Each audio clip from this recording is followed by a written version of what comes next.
1930s, Obersalzberg.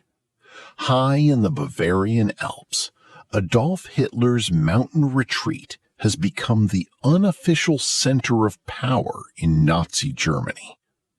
Party leaders, ministers, generals, and foreign visitors pass through its doors. Among the men who enjoy constant access to Hitler is Martin Bormann, the ambitious party official who is steadily becoming one of the most powerful figures in the Third Reich. Nearby, his growing family enjoys a privileged life at the heart of the Nazi elite.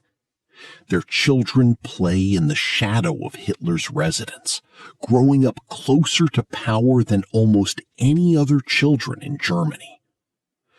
To many within the regime, one boy, known within the family as Kronzi, the crown prince of the Third Reich, seems destined for a special future.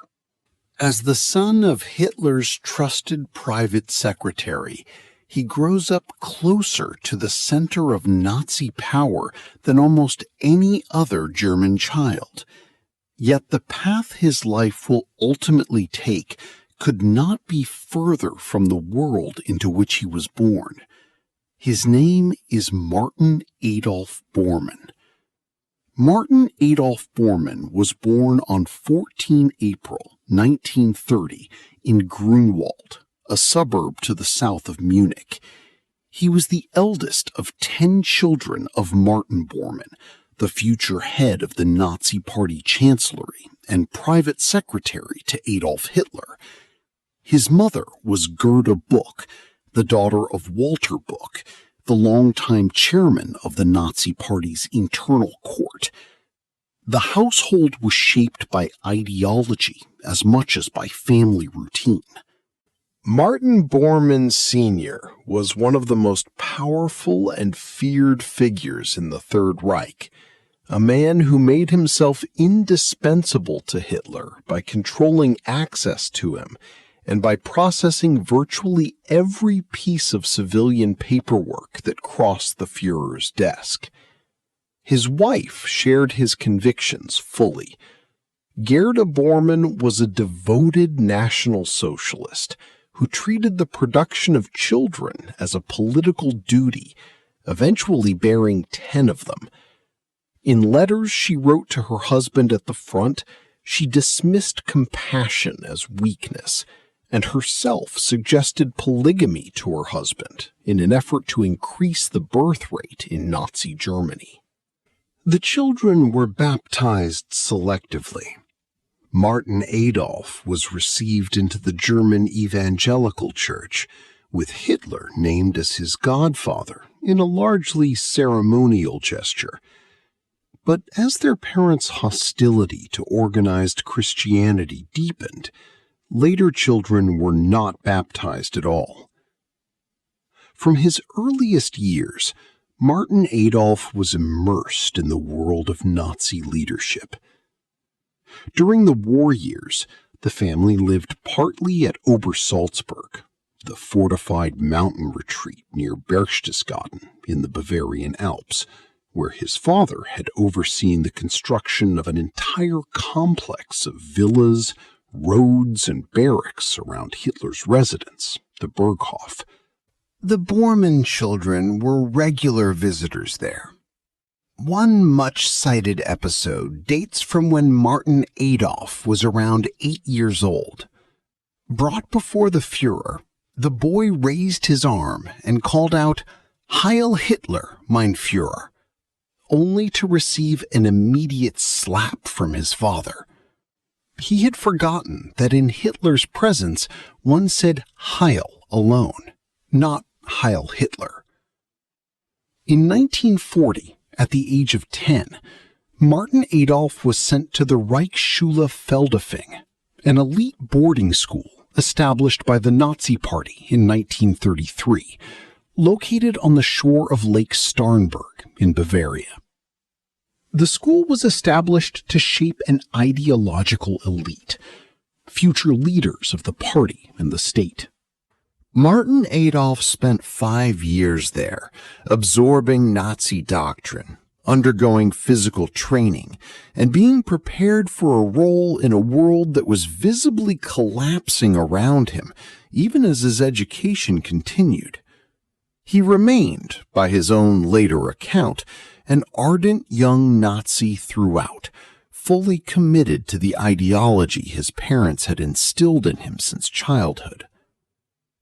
On 15 April 1945, with the school disbanding, Martin Adolf was among a group of pupils at Matre in Osttyrol, a market town in the East Tyrol, in present-day Austria, who were told to make their way to their families. Western Allied armies were advancing from the west, and the Red Army from the east, and the Reich was weeks from total collapse. A party functionary in Munich named Hummel advised the 15-year-old Martin Adolf to try to reach his mother, who had fled Obersalzberg with 8 of her younger children after an Allied air raid, and was then sheltering in the village of Wolkenstein in South Tyrol. The journey proved impossible.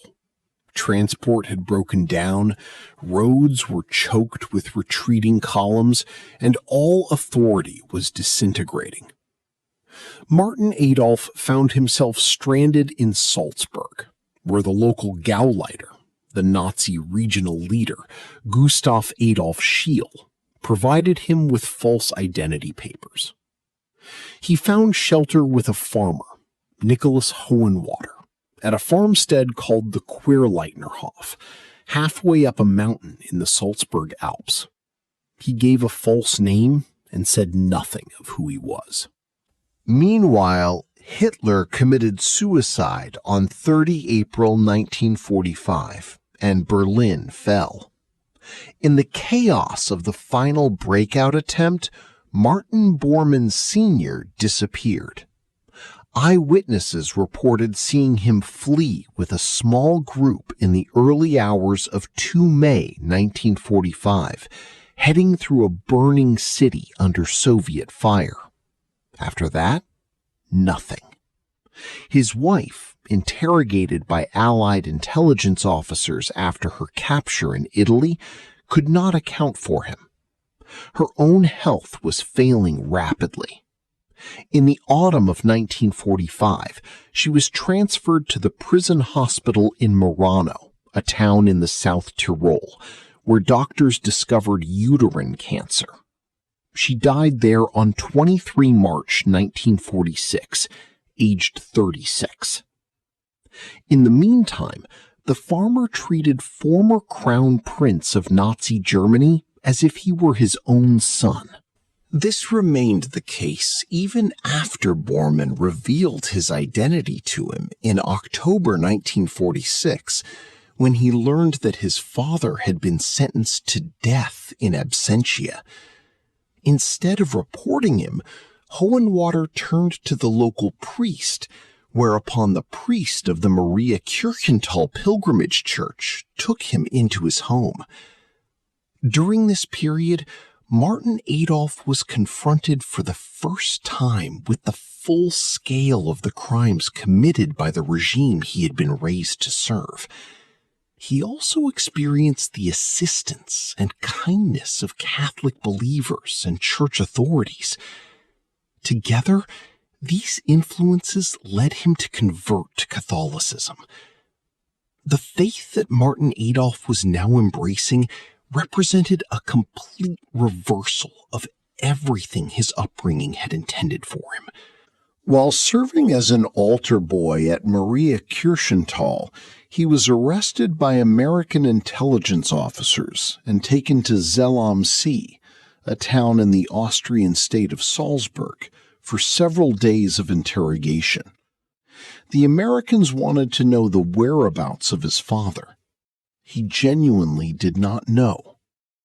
Repeated tests confirmed he was telling the truth, and he returned to the parish. After his time at Maria Kirchental, Martin Adolf Bormann came under the care and educational support of the missionaries of the Sacred Heart. He attended their school and, after completing his abitur in 1951, entered the order's formation process. That same year he went to Austria and began the prescribed novitiate and subsequent philosophical and theological studies in the city of Innsbruck. He kept his birth name throughout, discarding only the given name Adolf in daily use. As he later explained, no one can choose his parents. Then, in December 1972, construction workers uncovered human remains near Lehrter railway station in West Berlin.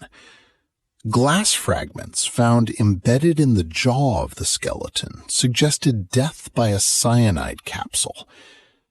Dental reconstruction pointed to Martin Bormann Sr., and the West German government declared him officially dead.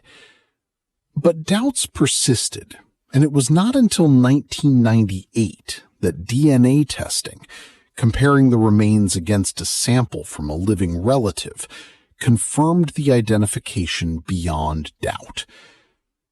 On 16 August 1999, on the initiative of the Frankfurt Public Prosecutor's Office, Martin Bormann's remains were anonymously cremated in Bavaria, and his ashes were scattered in the Baltic Sea, in the Bay of Kiel, outside German territorial waters. The authorities wanted to ensure that no grave could become a place of neo-Nazi commemoration. Martin Adolf Bormann did not retreat into silence about his origins or his father's crimes. From 1987, he took part in the reconciliation group, Children of Perpetrators, Children of Victims, facilitating dialogue between descendants of Nazi officials and descendants of those they had murdered. Bormann later spoke in school classes in Germany and Austria about his own biography, the Nazi past, and the responsibility of confronting what his father's generation had done. In 2011, a shadow fell across his later life when a former pupil at the Austrian Catholic boarding school accused him of rape, claiming the assault had occurred when he was a 12-year-old and Bormann had been working there as a priest and schoolmaster in the early 1960s. Other former pupils alleged that severe physical violence had been used against them and others during the same period. For some, the allegations suggested that the son had ultimately become morally worse than the father he had spent a lifetime repudiating. Bormann denied all knowledge of the accusations. By then, he was suffering from advancing dementia and could offer no coherent defense. The Catholic Church compensated the man who had made the accusation. Martin Adolf Bormann, former Crown Prince of the Third Reich and Catholic priest, died on 11 March 2013 in Herdecke, a town in western Germany. He was 82 years old.